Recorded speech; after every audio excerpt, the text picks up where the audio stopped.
I want to welcome you to a special edition of Tipping Point today as we keep you updated on the developments in Israel since the war began last Saturday, October 7th. I have joining me today from Israel, Brian Schrauger.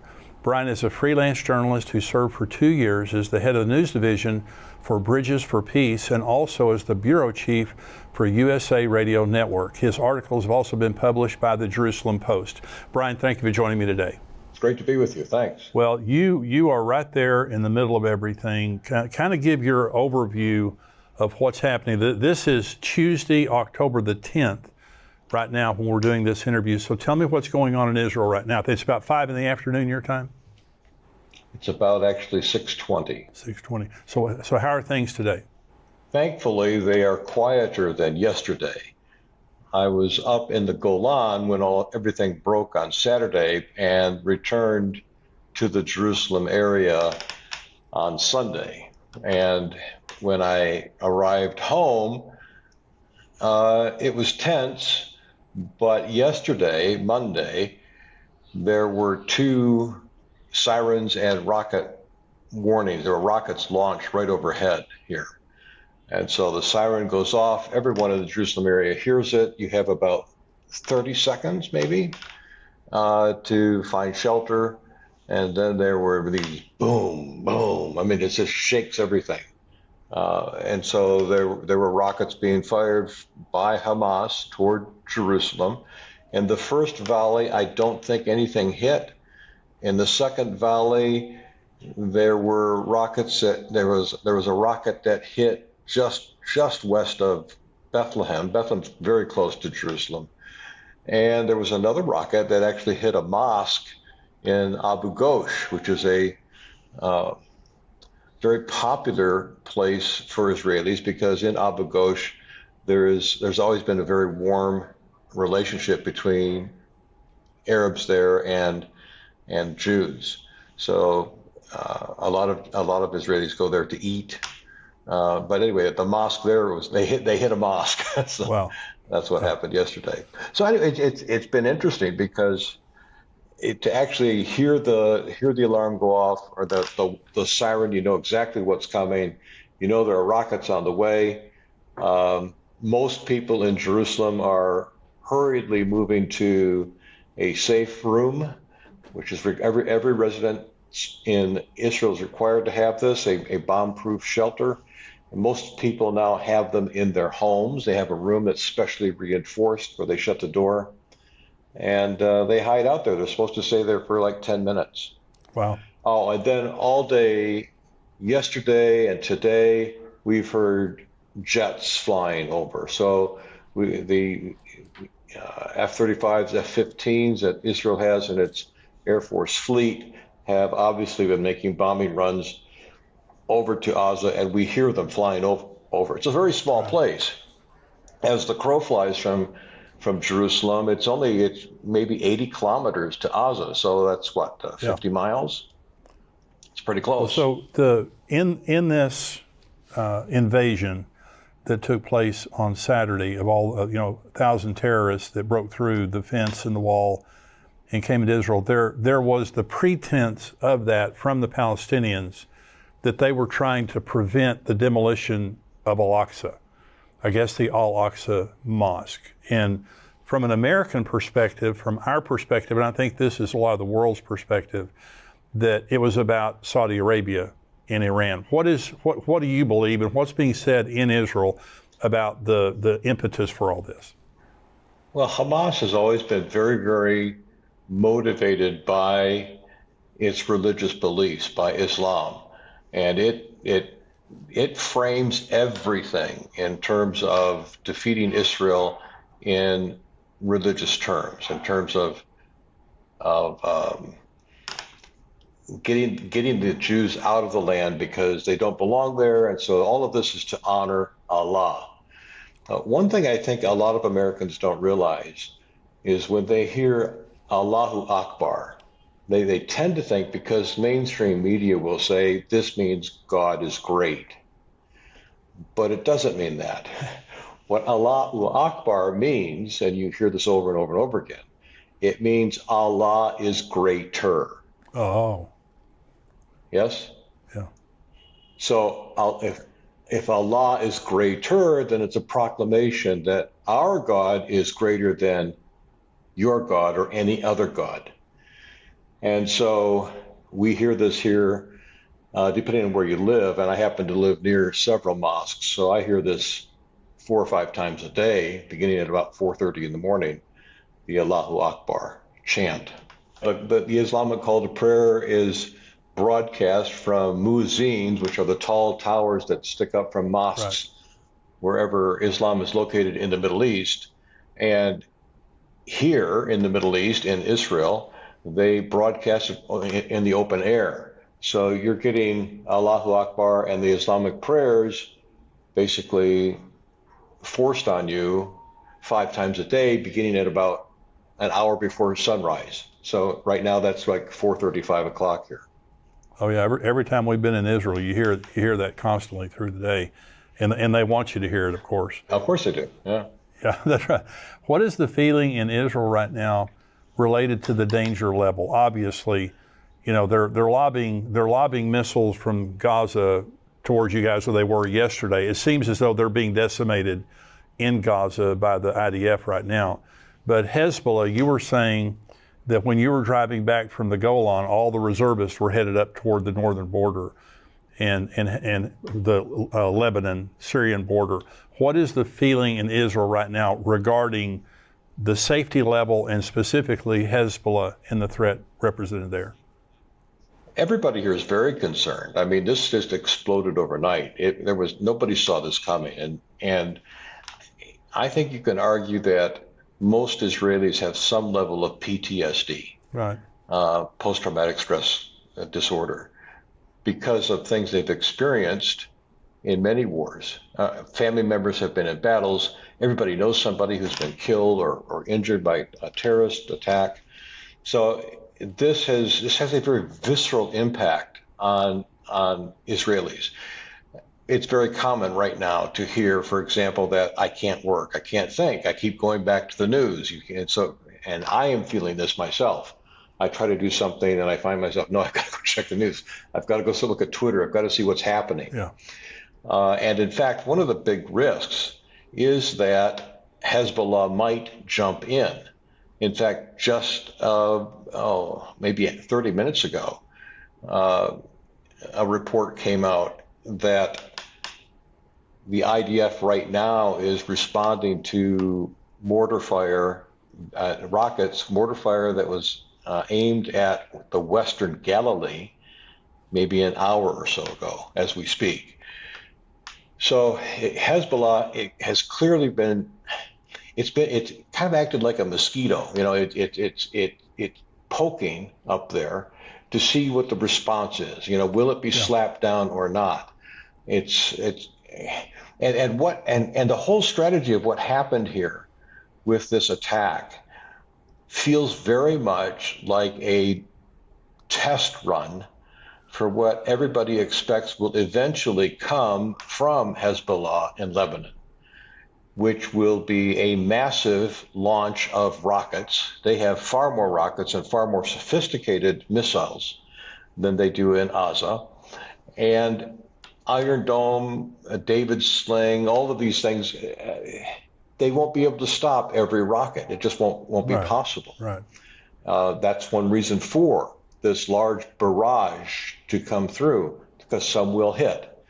And so there was, I think, an attempt in part to see how Israel would respond and how well this strategy would work for Hezbollah at some point, sooner or later, to do kind of the same thing, but on a bigger scale. Wow. Well, Psalm 83 talks about a war where it's a regional war where all of Israel's enemies come all at once. And they are miraculously, they overcome those enemies. And this could be leading up to that. Let's talk about Iran for just a minute now. Iran, there are still daily raids by Israel up in Syria regarding Iran. Iran is trying to bring they have arms in Syria and they have armaments on the northern border there. Is there any sense of a threat there from Israel, from the IDF? Well, Lebanon and Syria are right next to each other on Israel's northern border. So, yes, there's no doubt that Iran has been making Syria its place to develop and store weapons that it wants to supply to Hezbollah, including the manufacturing of them. And so there are huge ammo dumps. And although none of this is stated publicly for security reasons here, it's safe to guess that Israel has been regularly bombing these munition dumps and production facilities where bombs and other things are being produced to attack, maybe chemical weapons. And there have even been reports of the development of drugs, which are used largely, I think, to sell to raise money. Um, so, yeah, I mean, Israel's been fighting Iran, for a couple of years. It's been a so-called silent war, and has made regular bombing runs. And I really don't know to the degree that that's continued since the attack began on Saturday morning. Right now, Israel is focused pretty much entirely, I think, of course, it has to deal with Hamas and Gaza, and then, but it can't just be there. It has to also have its attention up to the up north. Right. One threat from this was that if Israel had all of its attention focused down south, then Hezbollah could slip in and come attack from, and there would be this pincer movement. So that's why when I drove back from the Golan on Sunday, we saw hundreds and hundreds of automobiles in makeshift parking lots, which are cars that are owned by Israelis who've been called up from reserves to serve in the IDF. And clearly, there are a significant number of those troops that are up north, as well as, of course, going down south to Gaza. Well, leading up to this, Israel has been in crisis for the last year or so regarding the judicial reform specifically, and other issues. But the judicial reform has caused the riots and just the polarizing of politics there in Israel. How much of that do you think led up to Israel being distracted from Hamas and their enemies? Well, clearly what happened began on Saturday, is something that was in the works for a long time, perhaps as much as a year. If in fact it began a year ago, that was before the Netanyahu government came into power, the new coalition. However, clearly the division here in Israel has been so visceral and so sustained that foreign press, especially when you look at publications, foreign press in Iran, they have gloated over Israel's imminent demise, thinking, okay, it's finally falling apart. And so there has been a perception of weakness. And it's very, very likely that this was seen by the people behind this operation as an opportune time to launch an attack. And so, with Israel's vulnerable right now, and it seems as though largely the West has supported Israel's right to defend herself, not given any sympathy to Hamas and to Hezbollah and to Iran. However, there are celebrations going on around the world right now, and there are nations that are supportive of the Palestinians. Now, the deal with the Saudis was warming up, getting to a seeming conclusion of normalization between relations between Israel and Saudi Arabia, which would be huge. I mean, it's huge for the economy of Israel. It's huge for the security of Israel, all of those things. And so the perception is Iran orchestrated this to disrupt that process. At least that was part of the reason for it. And I saw yesterday where Saudi Arabia has condemned Israel. Saudi Arabia basically has blamed Israel for the attack, saying if you weren't occupiers and oppressors, this wouldn't have happened to you. So what's going on with Saudi Arabia? Well, my read of the situation is that King Salman, who's very old right now, he's clearly been a strong supporter of the Palestinians, but for several years he's been handing power over to MBS, Mohammed bin Salman. Right. And Mohammed bin Salman is a reformer. He's bringing all sorts of changes into Saudi Arabia. So I think the driving force behind this move toward normalization with Israel is coming from MBS, Mohammed bin Salman. But he has to honor his father and also that sentiment in Saudi Arabia, which is pro-Palestinian. So everything here has to be filtered through these kinds of political realities, right? Right. And that's one reason sometimes you'll hear Israel, in fact, will hear very, very harsh rhetoric and then interpret it, okay, they have to say this for other reasons. And the reality of what we hear in public and what actually happens behind the scenes are often very different things. Yes. Now, what's interesting is that for the first time ever, Hamas has employed a tactic where for some time they've deliberately led Israel to believe that they were becoming an entity that Israel could tolerate. We don't want to fight. We want our people to have jobs. We want to have the borders open. And for its part, Israel has not wanted to go in and run Gaza. They just don't want to do it. Yeah. And so, as with Fatah in the West Bank or Judea, Samaria, the Palestinian territories, there is an uneasy peace because Israel wants somebody to run it other than Israel.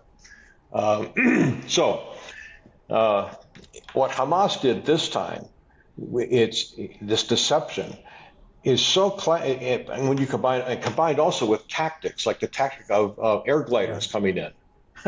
We had terrorists coming in on air gliders, and that's how one way they got into Israel proper and began killing people in their homes and in the fields here. All of this looks like something that has been orchestrated by the outside. It's such a sophisticated strategy that, of course, most believe that Iran is the guiding hand in all of this. By the way, I should also say that most people may not know this, but Iran has been funding Hamas and its sibling terror organizations to the tune of at least $100 million a year. Wow. For several years. Wow. Benjamin Netanyahu, Prime Minister, he has a very fragile coalition. Is there support for him today as Prime Minister? Yes, and that's one thing that's very, very encouraging and interesting here in Israel. The division here has been severe.